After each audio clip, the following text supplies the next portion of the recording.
Hi friends, అందరికీ నమస్కారం. Welcome back to Akhila edge news. నైరుతి బంగాళాఖాతంలో ఏర్పడిన తీవ్ర వాయుగుండం కారణంగా ఆంధ్రప్రదేశ్లోని పలు జిల్లాలలో తేలికపాటి నుంచి మోస్తరు వర్షాలు కురిసే అవకాశం ఉంది. ఈ వాయుగుండాలు ఇవాళ అంటే శనివారం, రేపు ఆదివారం నుంచి అయితే స్టార్ట్ కావడం జరుగుతుంది. ఇవి ఉత్తర వాయు శ్రీలంక తీరాన్ని అయితే దాటే అవకాశం ఉంది. ఏపీ వైపు ప్రభావం పరిమితంగా ఉంది అని సూచనలైతే అందించడం జరిగింది. అయితే రైతులు, మత్స్యకారులు, ప్రజలు జాగ్రత్తగా ఉండాలని అయితే ఏపీ గవర్నమెంట్ అయితే చెప్పడం జరిగింది. ఈ వర్షాలు ఎన్ని రోజులు పడతాయి, ఏ జిల్లాలకు పడతాయి అనే పూర్తి విషయాన్ని చెప్తాను. అంతకంటే ముందు మన అఖిల ఎడ్జే ఛానల్ని లైక్ చేయండి, షేర్ చేయండి, కామెంట్ చేయండి. అలాగే మరిన్ని వీడియోస్ కోసం మన ఛానల్ని సబ్స్క్రైబ్ చేయండి. ఇప్పుడైతే పూర్తి విషయాన్ని అయితే తెలుసుకుందాం. వాతావరణ పరిస్థితుల్లో ఏర్పడిన మార్పులతో ఆంధ్రప్రదేశ్ రాష్ట్రంలో తేలికపాటి నుంచి మోస్తరు వర్షాలు కురిసే అవకాశం ఉందని ఏపీ విపత్తుల నిర్వహణ సంస్థ అధికారులు అయితే చెప్పడం జరిగింది. వాయుగుండం వల్ల ఏపీలో శనివారం, ఆదివారం వర్షాలు కురిసే అవకాశం ఉందని అయితే వివరించారు.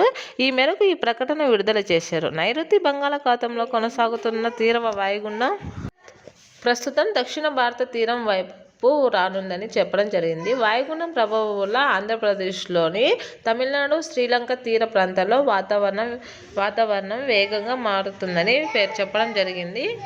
నైరుతి బంగాళాఖాతంలో ఏర్పడిన తీవ్ర వాయుగుండం ప్రస్తుతం బలపడుతూ కేంద్రీకృతమై ఉంది. ఈ వాయుగుండం ప్రభావం వల్ల ఏపీలో పలు జిల్లాలలో వర్షాలు ఎక్కువగా కురిసే అవకాశం ఉందని అయితే చెప్పడం జరిగింది. ఈ వాయుగుండం ప్రభావంతో ఈ 4 రోజుల వరకు వర్షాలు అధికంగా ఉంటాయని అయితే చెప్పడం జరిగింది. ఆంధ్రప్రదేశ్లో ఏ జిల్లాలకు ఉంటాయి అనే విషయాన్ని అయితే తెలుసుకుందాం. రాయలసీమ జిల్లాలలో మేఘావృతమై వాతావరణం నెలకొంది. ముఖ్యంగా తూర్పు దిక్కున నుంచి వీస్తున్న గాలుల కారణంగా వర్షపాతం వేగంగా ఎక్కువగా కురిసే అవకాశం ఉంది. ఈదురుగాలులు, చలిగాలులు గంటకు 50 కిలోమీటర్ల దూరంతో ప్రయాణిస్తాయని అయితే వాతావరణ శాఖ అయితే చెప్పడం జరిగింది. అంతేకాకుండా ఆంధ్రప్రదేశ్లోని నెల్లూరు, చిత్తూరు, తిరుపతి ఈ జిల్లాలలో అధికంగా వర్షపాతం నమోదు అవుతుందని, ఈ జిల్లాల వారు జాగ్రత్తగా ఉండాలి అని అయితే వాతావరణ శాఖ వెల్లడించడం జరిగింది.